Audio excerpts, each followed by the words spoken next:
देर बाद ही साझा घोषणा पत्र जारी होने वाला है। तकरीबन 1.5 घंटे तक ये पूरी वार्ता चली, जिसमें कई मंत्री मौजूद थे और खासतौर से 3 मंत्रालयों के अधिकारियों की भी मौजूदगी थी। उसमें विदेश मंत्रालय के अधिकारी मौजूद थे और रक्षा मंत्रालय के दोनों तरफ के अधिकारियों की मौजूदगी थी। जिन जिन मामलों में समझौता हुआ है साझा घोषणा पत्र में उसका जिक्र हो सकता है और ये माना जा रहा है कि निवेश को लेकर कई चीज़ों पर सहमति जरूर बनी होगी।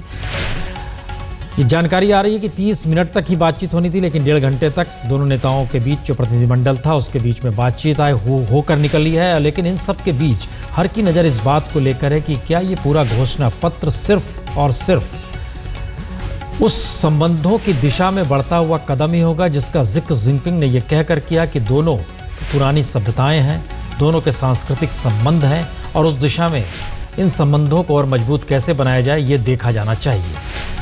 या इससे इतर भी कोई बात हो सकती है? काक साहब, क्या लगता है कि इससे इतर का जिक्र जो हम लोग लगातार कर रहे हैं, क्योंकि आज तक पिछले 5 दशकों के दौरान तो कभी भी घुसपैठ और नियंत्रण रेखा में इस पार या उस पार की स्थिति का जिक्र नहीं हुआ। सीमा विवाद का जिक्र जरूर हुआ है, लेकिन नियंत्रण जिसका जहां पे है वहीं से नियंत्रण रेखा शुरू होती है, यह भी कहा गया है। लेकिन यह कभी नहीं कहा गया है कि जनाब हम आपके इलाके में आ रहे हैं या आप हमारे। ये कभी किसी भी रूप में किसी प्रेस कॉन्फ्रेंस में नहीं माना गया है। और आज से नहीं, 1960 से हम जिक्र कर रहे हैं या उससे पहले भी चले जाइए तो 54 से जिक्र कर रहे हैं। नहीं, इसमें दो स्तर हैं। पहली बात तो ये है कि ये बात ऑफिशियल लेवल जो बातचीत होती है उस पर ठीक तरह से पूरे विस्तार से होती है।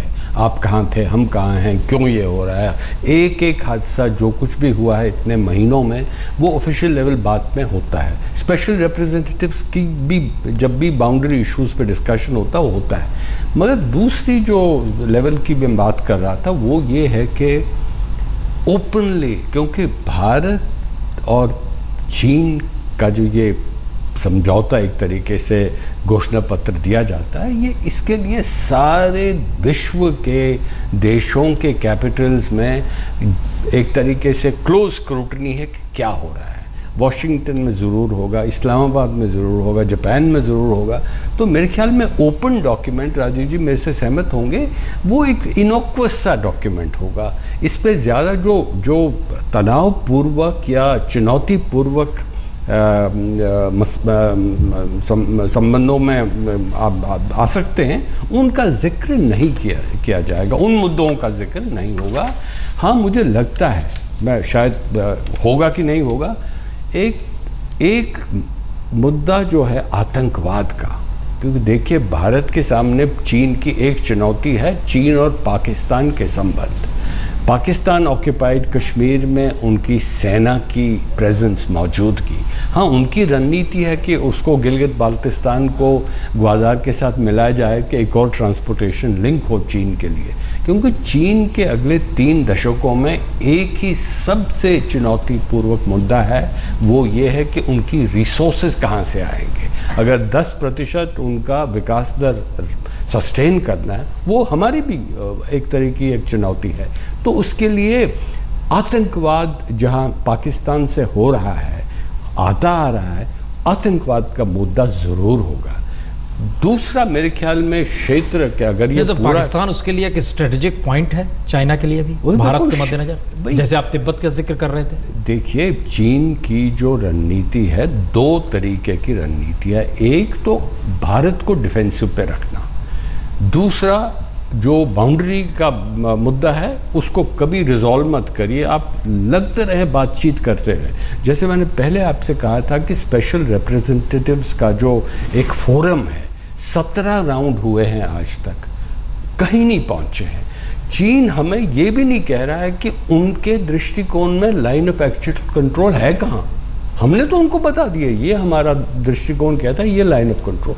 वो कहें तो फिर से आप आगे बढ़ेंगे, वो उसका कोई बात नहीं होती है। अब मैं कह रहा हूँ कि जो स्पेशल रिप्रेजेंटेटिव्स का चार्टर था वो क्या था, खास रिप्रेजेंटेटिव्स का, कि देखिए प्रिंसिपल जो है 2005 का समझौता हुआ था भारत और चीन का, कि अब प्रिंसिपल्स हैं जो इस बाउंड्री एग्रीमेंट पे, इस पे हम जाएं, पॉपुलेशंस को डिस्टर्ब नहीं करें, आपके कंसर्न्स क्या है, हमारे क्या हैं।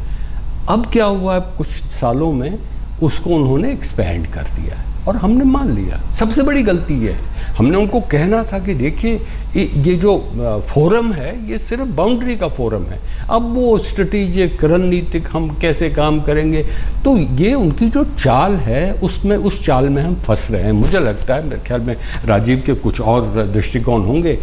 तीसरी बात, सबसे बहुत महत्वपूर्ण बात ये है कि आपकी जो मैंने पहले भी कहा था, जो चुनौतियां हैं वो आपकी एशिया पैसिफिक में हैं, क्योंकि चीन के लिए और हमारे लिए अगर 10, 8, 9% आपका विकास दर होना है, आपको रिसोर्स सिक्योरिटी की बहुत ही और आपकी ऊर्जा सिक्योरिटी दोनों के लिए बहुत ही महत्व रखती है।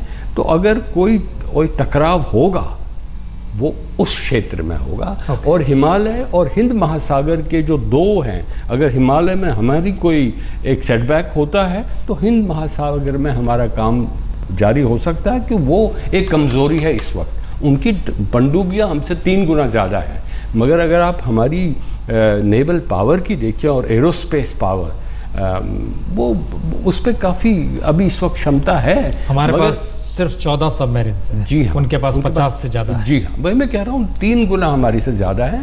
मगर अगर आप ओवरऑल आप कर सकते हैं कि वो क्या कर सकते हैं, हम क्या कर सकते हैं, उनका सबसे बड़ा खौफ जो है वो कहा जाता है मलाक्का डिलेमा, मलाक्का का डर।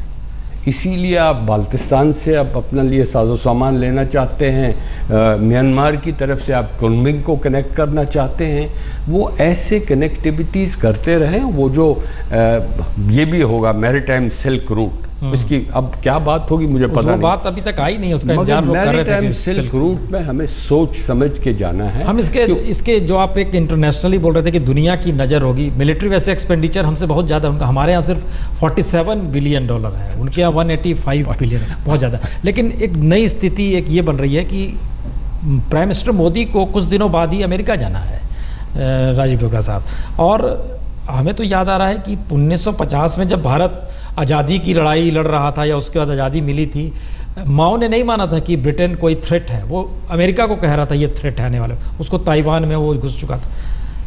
जो टारगेट्स चाइना के हैं, जो टारगेट हिंदुस्तान के, अगर वो दोनों दो दिशा में हैं और दोनों इस दौर में इकोनॉमिक एस्पेक्ट में अगर कॉम्पिटिटिव हैं, आमने सामने खड़े हैं, तो फिर ये रास्ता किधर जाता है?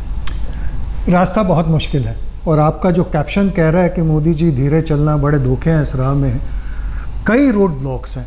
और सबसे पहला रोड ब्लॉक है हमारी खुद की नीति और हमारी खुद की कंसिस्टेंसी। चाइना जो है एक चीज़ जो अडॉप्ट करता है उसको कंसिस्टेंटली उसके पीछे परस्यू करता रहता है, चाहे वो अरुणाचल प्रदेश हो, अक्साई चेन हो या कुछ हो। हवाई स्ट्रेंथ की बात की काक साहब ने, ये तो बिल्कुल एक्सपर्ट हैं, जानते हैं। 62 में हमारी हवाई सुपीरियॉरिटी थी, पर नेहरू साहब ने कहा नहीं नहीं, हम हवाई जहाज नहीं उनके ऊपर चलाएंगे। तो जहां हमारी स्ट्रेंथ होती है वो भी हम नहीं चलाते। चाइना की जहां स्ट्रेंथ है वो फुल एक्सप्लॉइट करेगा। तो आगे क्या होगा ये कहना बहुत मुश्किल है, क्योंकि काफ़ी हद तक ये डिपेंड करेगा कि हमारी क्या कंसिस्टेंसी है फॉरेन पॉलिसी में, स्ट्रेटेजिक पॉलिसी में।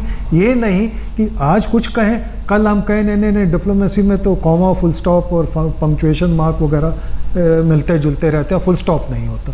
तो हम एक लक्ष्य रखें, उस लक्ष्य की तरफ जाएं तो शायद कुछ बन सकता है। Otherwise China is a very difficult customer. Devendra ji आप बड़े पॉजिटिव थे, एक मिनट हम उनको भी जोड़ लें। देवेंद्र जी बड़े पॉजिटिव थे आप, क्योंकि भारत को लेकर दुनिया का नज़रिया पहली बार कम से कम प्राइम मिनिस्टर मोदी को लेकर ही आया है कि भारत ने बहुमत दिया है, एक ऐसा शख्स है जो अपनी सौदेबाजी में नहीं फंसेगा, जो निर्णय लेगा उस पर चलेगा। ये मैसेज कहीं दुनिया में अगर ये मैसेज है तो क्या चीन के साथ संबंधों की दिशा में भी आप ये मैसेज देखते हैं? इसमें कोई दो राय नहीं है, लेकिन हमें यह भी जानना है कि चाइनीज गवर्नमेंट जो है वो कम्युनिस्ट गवर्नमेंट है, चाहे उन्होंने इकोनॉमिक रिफॉर्म्स अडॉप्ट किए हैं। और जिस कंसिस्टेंसी की हम बात वहां करते हैं, वहां तो यह है कि भाई एक बार लीडरशिप ने डिसाइड कर लिया कि हमें यह काम करना है तो उन्होंने करना है। मुझे समझ नहीं आता कि पिछले 15 साल में उन्होंने डिसाइड किया कि वो एप्पल प्लांटेशन करेंगे, एप्पल ज्यादा नहीं होता था चाइना में, लेकिन उन्होंने 15 साल में एप्पल ही लगाने शुरू कर दिए और आज वो चाइना जो है अमेरिका की मार्केट पे कब्जा किया हुआ है और अमेरिका जो है वो एप्पल्स वॉशिंगटन एप्पल्स इंडिया में भेज रहा है। मतलब कहने का कि अब दूध पे देखिए, दूध चाइना ज्यादा दूध नहीं पीता है, लेकिन पिछले अगर देखें जो उन्होंने डेवलपमेंट की है, हर महीने वो एक मिल्क प्लांट दूध का लगाते जा रहे हैं। वो कहां जाएगा? वो कोशिश ही करेंगे कि जैसे ही आपका सिल्क रूट खोलेगा या आपकी मार्केट खोलेगी, क्योंकि दूध हम ना भूलें कि we are the biggest producer of milk in the world, हम कंज्यूम भी करते हैं, वो कंज्यूम नहीं करते हैं।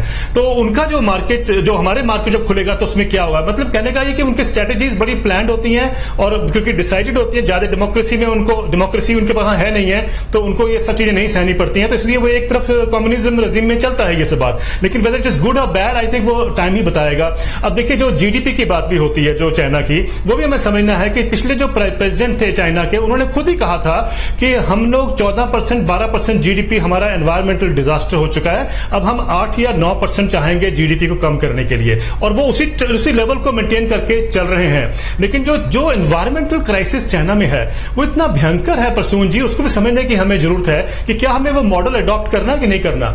तो मोदी जी जो है इसमें कोई शक नहीं है कि ऐसी एक इमेज है दुनिया में कि we have finally got a leader who has this the mandate of the country and who is also bold enough. तो मुझे लगता है कि मोदी जी भी संभल के चलेंगे, जैसा कि आपने पहले अपने उसमें भी कहा है अपने ब्लॉग में, और वो बिल्कुल इंपॉर्टेंट है कि भाई क्या चीज हमें चाहिए चाइना से और क्या हमें चीज नहीं चाहिए, क्या रोकनी है। और ये बहुत जरूरी है क्योंकि जिस तरीके से वहां पर ग्रोथ होती है, जिस तरीके से वो अपनी इन्वेस्टमेंट करते हैं, वो उस चीज को चाहेंगे कि वो उनके लिए मार्केट चाहिए। तो भारत एक बहुत बड़ा बाजार है, क्योंकि अब अमेरिका यूरोप में रिसेशन है, ये हम ना भूलें, तो उनके लिए मार्केट प्रॉब्लम आ रही है और वो भारत को एक मार्केट देख के चल रहे हैं। तो कहीं हम उनके लिए बाजार न बन जाए, एक डस्टबिन न बन जाए, ये एक जो है बहुत बड़ा सवाल जो है मेरे ख्याल जो हमें देश को समझना चाहिए, और उसी की तरफ हमें अपने आप को प्रोटेक्शन भी करनी है और अपने आप को एडवांटेज भी लेके चलना है। कॉर्पोरेशन उसमें होनी चाहिए जहां पर हमें भी बेनिफिट हो, क्योंकि आप जानते हैं कि $70 बिलियन की ट्रेड है और जिसमें से $40 बिलियन का हमें नुकसान हो रहा है, तो हमें पहले तो उसकी भरपाई करनी, क्या हम कर पाएंगे?